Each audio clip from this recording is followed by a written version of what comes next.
We move on to do a full reaction to Manchester United taking on Tottenham, and the nightmare deepens. That's the takeaway from this game. The nightmare deepens for Manchester United fans. Um, Obviously, Tottenham were brilliant, and they deserve a lot of praise for the way that they've turned around their season after, not a horrible start, but not a good start to their season. Played some good football, but just lacked that cutting edge and had suffered the same issues game in, game out with the points that they dropped. But since those first few games, Tottenham, since those first few games where we had the issue, we've had that issue of Tottenham not getting the goals, lacking that cutting edge. Since then, in their last 3 games, they have scored 9 goals. They've only conceded 1 goal in that stretch. They didn't down a man for a majority of the game, for the entirety of a game in the Europa League against Karabakh. And in this game, they took advantage of a United team that went down a man halfway through the game with the Bruno Fernandes straight red card, which we'll get to. But they were dominating the game before that. And look, you know what? I did come out before the game when previewing this on this show on Friday, and I said Arsenal or Tottenham are going to be the progressive team. They're going to be they're going to be the protagonist in this game. They're going to be the team that goes after. They're going to be the team with more possession in dangerous areas and have more, be more on the attack. But the key for United is to defend well, to defend well as a unit, to close up any blocks and not be easy to play against, to make it hard for Tottenham, and then take advantage of some of the pace you have with some of the pace you have in the attack. Specifically talking about, I was discussing Garnacho, Rashford, and then I thought Højlund would have been able to get the start here because of the pace that he provides, but he opted to go with Xerxes instead, who also gave you nothing in this game. But that was the keys to the game for United. Well, I mean, you throw that completely out of the window. The first key is, number one, we know that Tottenham are going to be the ones that, are going to be the protagonists. Are they going to be the ones that, take it to Manchester United? Okay, let me frame that. Not we knew, because I got a little bit of backlash when discussing this with other people, but this is what was my opinion, and I ended up being correct by a landslide. But I did say United have to be defensively concentrated and make it difficult for Tottenham, because we've seen when you make it difficult for Tottenham, when you close up those spaces, they tend to lack that cutting edge and are not able to get that final ball right, that final product right. Okay, so make it difficult. 3 minutes into the game, you let Mickey Van de Ven, center back, Tottenham center back. You let Mickey Van de Ven, Tottenham's center half, run with the ball for about 70 meters, 65, 70 meters or so. He's able to make a run through the midfield, past the defense, and lay in a ball right into Brendan Johnson's pass for a tap-in. How does that happen? How does that happen? How does a center half just go through the entire team like that? I mean, talk about the opposite of making it difficult. And then how is Brendan Johnson that open for a tap in there? Where is Dalot tracking his man? Where is Dalot tracking Brendan Johnson? I mean, that gotta be horrible defending all around. Horrible defending from the midfield players, just letting Van de Ven go past them. Horrible defending from horrible defending from I'm mistaken. Who was the right back? I know it was Delict on Mazraoui and Delict not being tight enough, allowing that space for Van de Ven to run through after he glided past the midfield, and then on top of that, Dalot.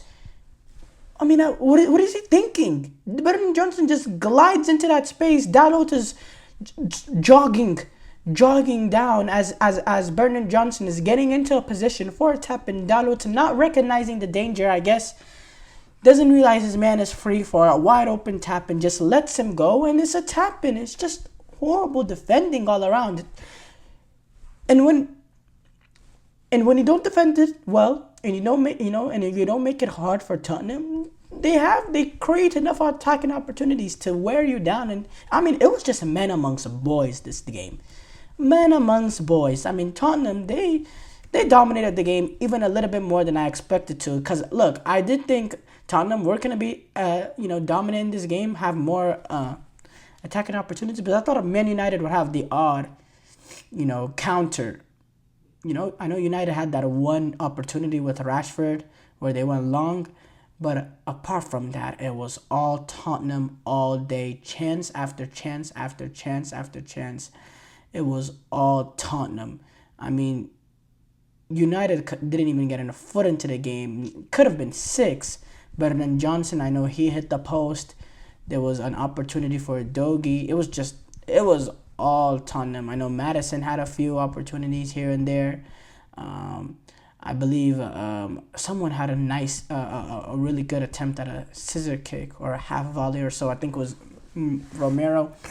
It was all Tottenham all day. And honestly, if Timo Werner, he never has a shooting boots, but if Timo Werner was just a little bit more clinical, it could have been like 4 or 5. It really was just absolute domination. It was one team on the pitch, and yeah, that's why that first 40 minutes made sure that United didn't get a pass into this game because look, Bruno Fernandes did get a red card in the 45th minute, but that's not why Tottenham dominated this game, and it was evident from the first 40 minutes. But that by the way, that red card, I do have to say,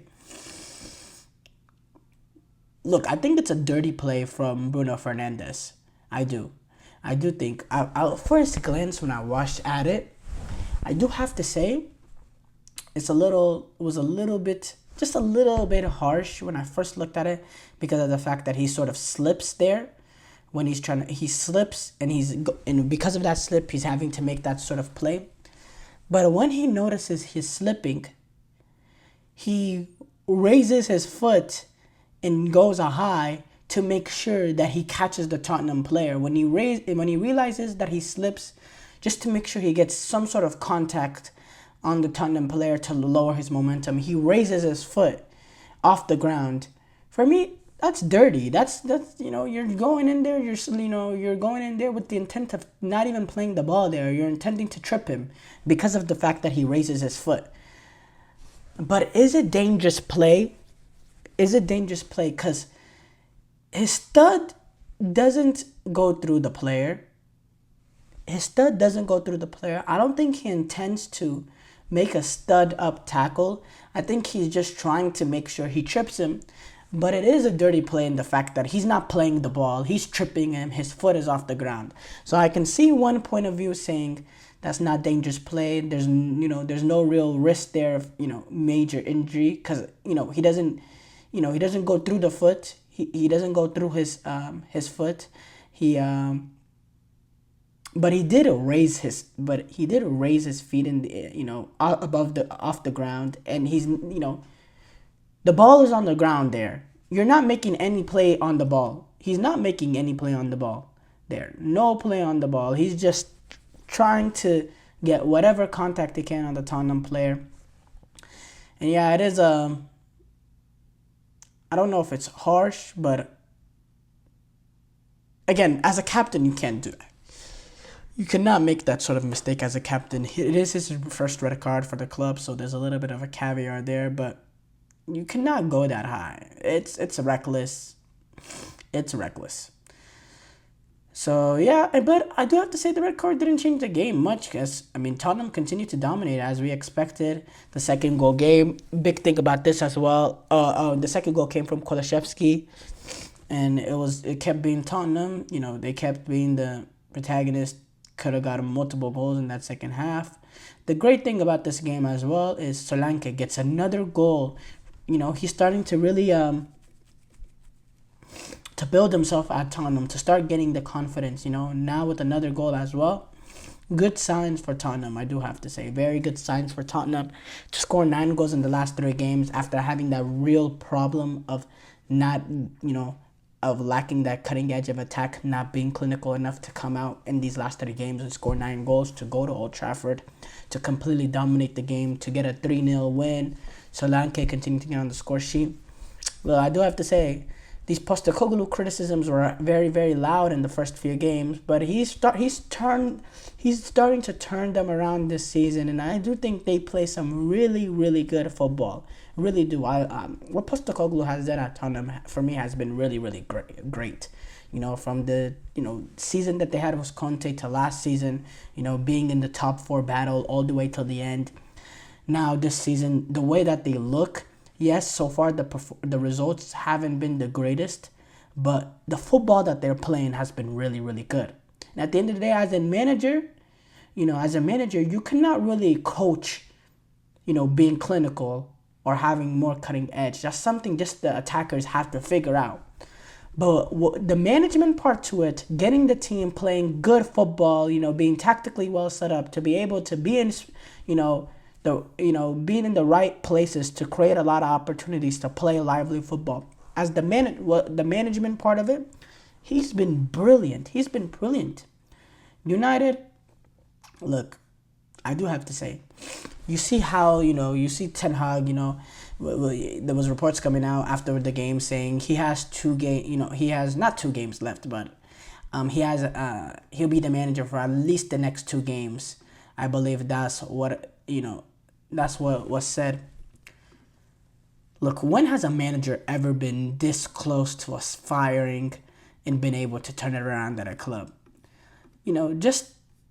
If I'm United, just get it done. Just fire him. It's coming.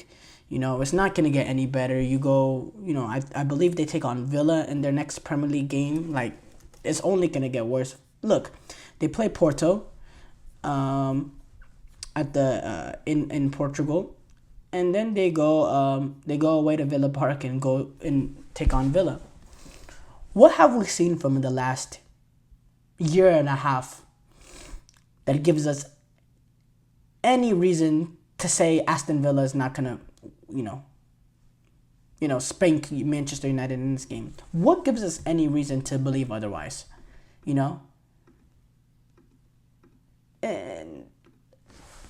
And that's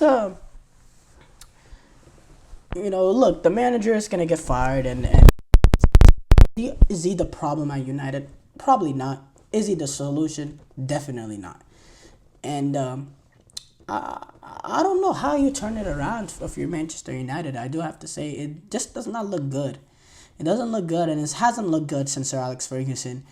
And yeah, it's really quite sad what this club has become. They've almost become the laughingstock of the Premier League after being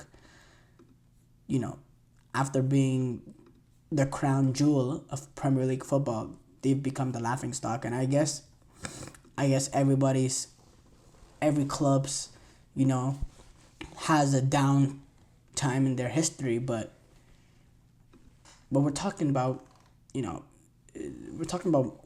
a little bit more than a decade now. I mean, it's or not a little bit more than a decade, a little bit less than a decade.